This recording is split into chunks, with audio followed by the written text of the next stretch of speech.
Thank you so much. Thank you so much. I'm honored to share with you briefly today. And as you heard, I was a pastor, and being black and Baptist and a preacher, we're going to try to perform a miracle today and say something in 10 minutes. My bride said, "I'm praying for you, sweetheart."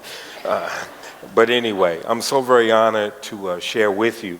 But I think about it just a few years ago. Well, 1988, I had the privilege to be a chaplain in Seoul, South Korea at the Olympic Games. The folks would walk up to me, "Hanyaseo kamsamnida yobo," said, they said, "Where are you from?" I said, "I'm from America." They say, "Oh, USA, #1 country." But in the richest, the most powerful country in the world, tonight, 25 million children in this great country. Mark spoke about the happenings in Kansas City, Kansas, and all that. But in this great country tonight, 25 million children will go to bed without their biological father in the home. When that takes place, the child is more likely to be poor, more likely to drop out of school, more likely to be involved in crime. You know it. Girls are more likely to be pregnant as a teenager. But just by dad being there, by the way, there are no perfect dads. I'm not a perfect dad. I'm CEO. By the way, CEO is Chief Encouragement Officer. I want to encourage you in your situation to be the dad you're supposed to be, to play your position, stay in your lane. The way the Chiefs will win tomorrow is when they stay in their lane, play their position, you have a chance to win a championship. If daddies are at home, myself, I have 4 wonderful children. We have 9 grandchildren. 2 will stay there with us today. I will have fun from the word go. But here's the deal. When daddies are not there, you heard that. But when daddy is there, those statistics flip-flop. And I'm so very thankful that you all are dealing with what you're dealing with here as you all come together, but in your own personal families, you have to make a difference and not just to talk about it. But I think about this right here. Through our research at the center, 3 things clearly come out of a championship father. Get the book, get the rest of the story.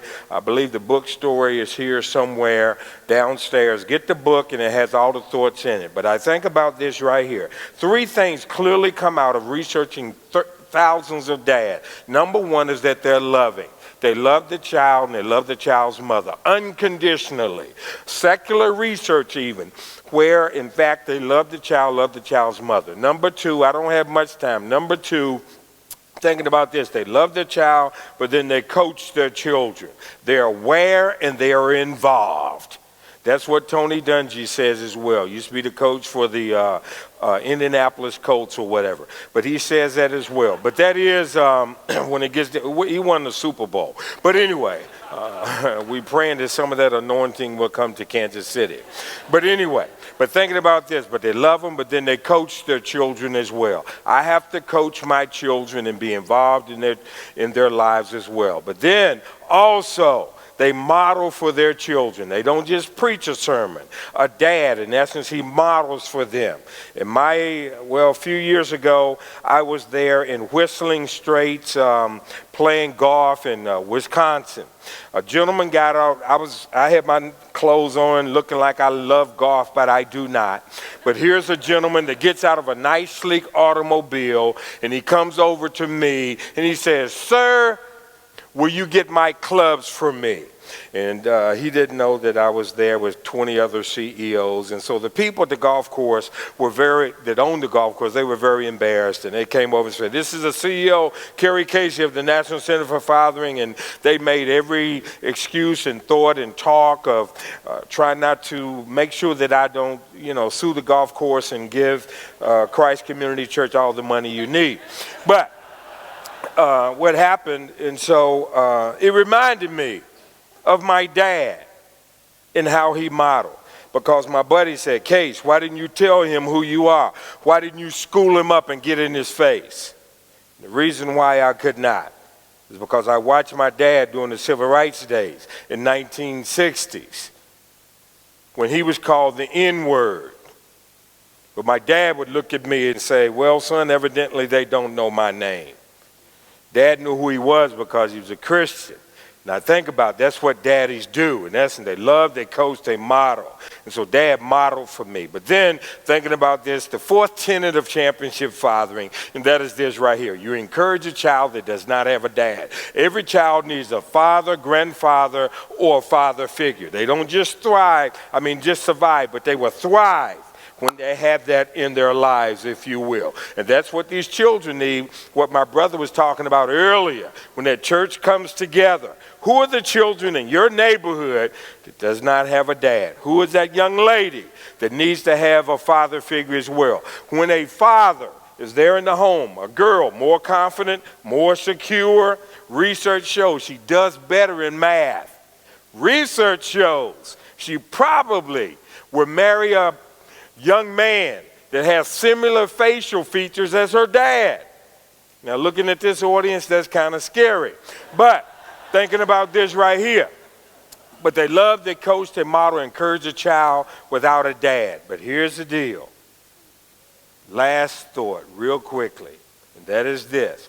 Encourage and enlist other fathers. Who are the fathers in your neighborhood that's ready to walk away from a marriage? Who's a father in your neighborhood that is not walking with integrity? Who is a gentleman in your neighborhood that has lost their job and feeling alone, but needs somebody to come alongside them and to say, no, we're going to help you get back in the game. We all go through things where we're embarrassed and where we don't measure up. But in this room right here, some of the loneliest folks in Kansas City, because you feel you're by yourself and you don't measure up. Your church might not be this size, or your marriage might not be like this, or your children are not the smartest. And I go through it all, but you got to enlist other dads. I used to live, as you introduced me, in Lawndale community there in Chicago, 15 Ports community in America. Shoot 'em up, bang, bang, biggest drug house right next door, bullets through the windows and all that. But the Lord used the Fellowship of Christian Athletes to bring us back to Kansas City, where my son works now, and I'm at the National Center for Fathering. But we moved to that nice suburban neighborhood, the ghetto of Lee's Summit. But we were the first African Americans to move there to that block. Certain people would not wave at us, would not come and speak to us, didn't welcome us to the neighborhood. But then when they found out who we were, we're the priest of the neighborhood. Here's the deal. I'm at the mailbox. Patty comes to the mailbox while I'm at the mailbox. She said, Carey, I heard you all's anniversary's coming up, you and Melanie. And I said, yes. She said, do you want to buy some home interiors and this type of thing? We got to love our neighbor. Those folks in your neighborhood, do they know you? Do you know them? Are they entering into your world, or you're entering into their world? My friend talked about relationships, talking about community. That's why Lawndale Community Church is strong as it is. And right there in our community, we found more of a ghetto in Lee's Summit than we did in Lawndale. And the reason why is because of relationship. But then they came into relationship. We right there with Patty. And I said, you want to buy home interiors? Yes. I'm wrestling here, y'all. I'm looking at this clock. But here's the deal. But then she said, you want to buy home interiors? I said, yes. And then she said, I asked her, I said, how long have you and Bob been married? And she said, 31. And when she hit the 1, she began to cry. It was a little scary being in my neighborhood holding this beautiful white lady and letting her cry. But then I said, Patty, we're going to pray that the hounds of heaven will chase Bob down. She was not a Christian. She came to church with us. She was vulnerable. Melanie invited her to church. She came to church. She became a new creation, regenerated. Old things pass away. Behold, all things become new. She came to church. She read Rick Warren's book, the best-selling book, I understand, in the history of America besides the Bible, Purpose-Driven Life. She realized who she was and who she was. She became a Christian. Bob, I took a risk, went over to their home, And the daughter said, "Daddy, Mr. Casey's down here." I'd never seen it like this. Bob came downstairs and he saw me. Bob was literally shaking. He knew what he was doing was wrong. He had gotten in a chat room, if you will, had an affair, ready to move out. Bob moved out. But then, months later, Bob, I'm in a D.C. airport eating a Maryland crab cake before I come back to Kansas City. Phone rings. "Hello? Carey, this is Bob." "Bob who?" "Used to be your neighbor. I want to come home." I wanted to say, "I don't pay your house payment. You dipped on Patty and Janelle." But I helped him come back. Bob went to church. Bob's a Christian.